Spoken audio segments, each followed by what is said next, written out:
Okay. नमस्कार, मेरा नाम है प्रत्युष और मैं करेंटली बेस से कर रहा हूँ। आज का टॉपिक है theories of acids and base. आज हम करने वाले हैं द अर्हीनियस थ्योरी। उसके बाद जो भी टॉपिक आएगा उसमें होगा ब्रोंस्टेड लॉरी थ्योरी और बाकी जो भी है जैसे कि ल्यूइस एसिड एंड बेस, उनका थ्योरी। सो उनकी बातें बाद में। बेसिकली आज अर्हीनियस थ्योरी में हम क्या करने वाले हैं कि एसिड, बेस, उनके एप्लीकेशन, लिमिटेशन कवर करने वाले हैं। सो वाटर एसिड्स, एसिड्स के बारे में आपने प्रीवियस क्लासेस में तो पढ़ा ही होगा। सो अर्हीनियस एसिड्स और बेस थ्योरी में क्या है कि अर्हीनियस एसिड क्या होता है कि जो सब्सटेंस है जो वाटर में डिसॉल्व होके हाइड्रोजन आयन प्रोड्यूस करते हैं तो उनको बोलते हैं अर्हीनियस एसिड। तो इसमें एक इम्पोर्टेंट पॉइंट नोट करने वाला ये है कि इनमें जो भी एसिड या बेस की बात होगी वो एक्वस सॉल्यूशन में होना चाहिए। कौन से सॉल्यूशन में होना चाहिए? एक्वस सॉल्यूशन में, ठीक है। सो मतलब कि जो एक्वस सॉल्यूशन में जो सॉल्वेंट होगा वो हमेशा वाटर होगा। यहाँ पे जैसे कि HCl है, HCl वाटर के साथ कंबाइन करके क्या बनाएगा? H3O प्लस बनाएगा, राइट।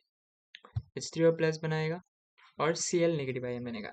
ये कैसे बना H3O प्लस आयन? बेसिकली यहाँ पे जो H प्लस आयन है और यहाँ पे जो H2O है, ठीक है। ऑक्सीजन के पास जो लोन पेयर है वो हाइड्रोजन को अट्रैक्ट करेगा, ठीक है। अट्रैक्ट करेगा मतलब कंबाइन करेगा, दोनों कंबाइन करेंगे तो क्या बनेगा? H3O plus ion.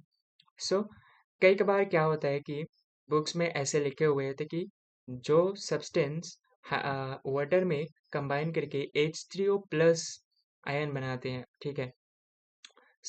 उनको भी अर्हीनियस एसिड्स बोला जाता है, ठीक है। और अर्हीनियस बेस, बेस क्या होता है? अर्हीनियस बेस वो होता है, वो सब्सटेंस होता है जो वाटर में डिसॉल्व होके OH नेगेटिव आयन प्रोड्यूस करता है। जैसे कि इसका एग्जाम्पल एक है NaOH, ठीक है। इसमें NaOH जब वाटर के साथ कंबाइन करेगा, ठीक है, कंबाइन करेगा तो Na प्लस और OH नेगेटिव आयन बनाएगा प्लस H2O बनाएगा, राइट। यहाँ पे OH नेगेटिव आयन प्रोड्यूस हुआ, तो ये एक अर्हीनियस बेस है। इसका एप्लीकेशन भी देख लेते हैं। इसमें एप्लीकेशन दो टाइप के, एक नॉन मेटेलिक ऑक्साइड और एक मेटेलिक ऑक्साइड के साथ। Non metallic oxides are acidic in nature. जो नॉन मेटेलिक ऑक्साइड्स होते हैं वो क्या होते हैं? एसिडिक होते हैं नेचर में। नॉन मेटेलिक ऑक्साइड्स मीन्स, यहाँ पे देखो जैसे कि हमने पीरियोडिक टेबल में देखा था कि यहाँ पे होते हैं मेटल्स। अरे यार रुको, इसको मैं इरेज करता हूँ। माउस से कंट्रोल करना बहुत मुश्किल है। यहाँ पे हमारा पीरियोडिक टेबल कुछ ऐसा दिखता है, ऐसा है ना, ऐसा दिखता है। तो यहाँ पे क्या होता है? यहाँ पे होता है मेटल्स। यहाँ पे क्या होता है? यहाँ पे होता है ट्रांजिशन एलिमेंट्स और यहाँ पे नॉन मेटल्स। मैं जनरली बात कर रहा हूँ, ठीक है, एक्सेप्शन की बात मैं नहीं कर रहा। यहाँ पे जो नॉन मेटेलिक ऑक्साइड्स है, नॉन मेटेलिक ऑक्साइड क्या होते हैं? एसिडिक इन नेचर होते हैं। इसका एग्जांपल देखो, carbon dioxide, SO2, SO3, N2O5, P4, O10 etcetera etcetera. यहाँ पे एग्जाम्पल के लिए CO2 हमने वाटर के साथ कंबाइन किया तो यहाँ पे बना H2CO3, जो क्या है कि कार्बोनिक एसिड है, ठीक है। तो इसको हम फर्दर डिसोसिएट करेंगे। यहाँ से हमने हाइड्रोजन निकाला, ठीक है, एक हाइड्रोजन निकाला, H प्लस आयन निकाला, तो HCO3 वन नेगेटिव चार्ज है। वन नेगेटिव चार्ज क्यों आया? क्योंकि हाइड्रोजन में से यहाँ पे दो हाइड्रोजन था, ठीक है। यहाँ से हमने एक हाइड्रोजन निकाला, मतलब हमने प्रोटॉन निकाला और वहाँ पे जो इलेक्ट्रॉन का डेंसिटी है वो बढ़ गया, मतलब नेगेटिव जो डेंसिटी है वो बढ़ गया ओवरऑल, और जो पॉजिटिव डेंसिटी है वो घट गया। यहाँ पे वन नेगेटिव चार्ज आया। फिर यहाँ पे और एक हाइड्रोजन है, फर्दर इसको हमने डिसोसिएट किया और H plus plus CO3 two negative ion बनाया, ठीक है। दो नेगेटिव चार्ज आया क्योंकि हमने दो निकाला टोटल हाइड्रोजन्स, ठीक है। यहाँ पे देखो H प्लस आयन क्या हुआ? प्रोड्यूस हुआ। ये नॉन मेटेलिक ऑक्साइड्स जो होते हैं, क्या होता है? ये एसिडिक होते हैं, इससे हमें पता चल गया। दूसरा जो एग्जाम्पल है SO3, हमने वाटर के साथ कंबाइन करके H2SO4 बनाया, फिर से इसको डिसोसिएट किया, HSO4 माइनस बना, फिर उसको डिसोसिएट करा और H प्लस और SO4 2 नेगेटिव आयन बना, ठीक है। सो फर्दर इसका और एक एप्लीकेशन है मेटेलिक और बेसिक नेचर का। सो ये जो एग्जांपल है, ये एग्जांपल आप खुद मतलब समझने की ट्राई करना। So metallic oxides basic in nature होते हैं। ये क्या होता है? नेचर इनका क्या होता है? बेसिक होता है। सो मेटेलिक ऑक्साइड्स, ठीक है। सो ये इसका एग्जांपल है CaO, Na2O एक्सेट्रा, ओके। सो CaO हमने क्या किया, इसको वाटर के साथ कंबाइन किया तो ये बना CaOH2। सो ये फर्दर डिसोसिएट होके Ca2 प्लस और 2OH नेगेटिव आयन बना, ठीक है। इसका ये वाला एग्जांपल देखो, ये वाला एग्जांपल ना बहुत मतलब मुझे इम्पोर्टेंट लगता है और बहुत ट्रिकी है, थोड़ा सा अच्छा लगता है। जैसे कि एमोनिया वाटर के साथ कंबाइन करेगा तो NH4 plus plus OH negative ion बनेगा। क्यों? क्योंकि देखो यहाँ पे जो वाटर है, वाटर मॉलिक्यूल वो ज़्यादा एसिडिक है एमोनिया से। सो ये पहले हाइड्रोजन आयन रिलीज करेगा तो H प्लस OH नेगेटिव बनेगा।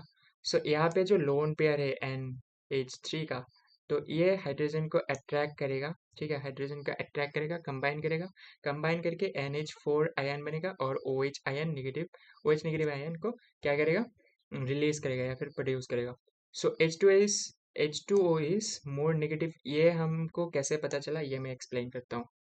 एमोनिया से ज़्यादा क्या है, इलेक्ट्रॉन क्या है, एसिडिक है। सो ये कैसे है, एक्सप्लेनेशन देखो, यहाँ पे देखो हमने कुछ लिखा है कि CH4 सबसे कम एसिडिक है, then NH3, then H2O, then HF सबसे ज़्यादा एसिडिक है। क्यों ज़्यादा है? क्योंकि F is more electronegative atom, okay. So electronegativity F का ज़्यादा है तो हाइड्रोजन से ये इलेक्ट्रॉन जल्दी खींचेगा, बहुत ज़्यादा खींचेगा, ठीक है, बहुत ज़्यादा ताकत से खींचेगा। तो हाइड्रोजन जल्दी अपना इलेक्ट्रॉन लूज करके H प्लस आयन बनाएगा और इसीलिए HF मोर इलेक्ट्रोनेगेटिव है। तो यहाँ पे देखो वाटर में जो ऑक्सीजन है वो हाइड्रोजन से ज़्यादा इलेक्ट्रोनेगेटिव है, तो ये हाइड्रोजन से जल्दी तो ये हाइड्रोजन से जल्दी क्या निकालेगा, और इलेक्ट्रॉन निकालेगा और H प्लस आयन रिलीज करेगा। सो oxygen is more electronegative than nitrogen. That's why the water molecule is more acidic than ammonium. Okay, ammonia. So ये हाइड्रोजन का मॉलिक्यूल है, तो ये भी हमने वाटर के साथ कंबाइन करा। या तो इस साइड से यहाँ पे लोन पेयर होगा, को मैं थोड़ा सा इसको बड़ा कर देता हूँ, या फिर यहाँ पे लोन पेयर होगा, या तो इस साइड से होगा या फिर इस साइड से होगा। मान लेते हैं हमने इस साइड से किया, ठीक है। इस साइड से वाटर ने अपना क्या करा, हाइड्रोजन आयन रिलीज करा, इसने हाइड्रोजन आयन के साथ बॉन्ड मतलब अट्रैक्ट करके कंबाइन करके इसने बनाया N2H5 आयन और OH नेगेटिव आयन।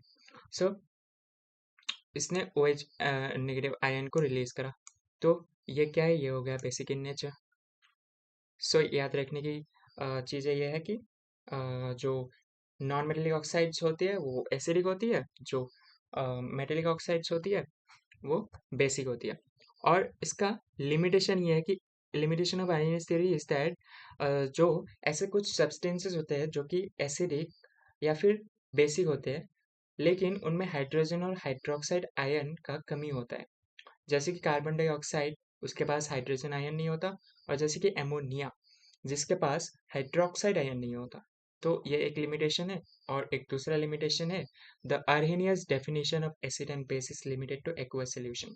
जो सोल्यूशन होना होगा वो हमेशा एक्वस सोल्यूशन ही चाहिए होगा।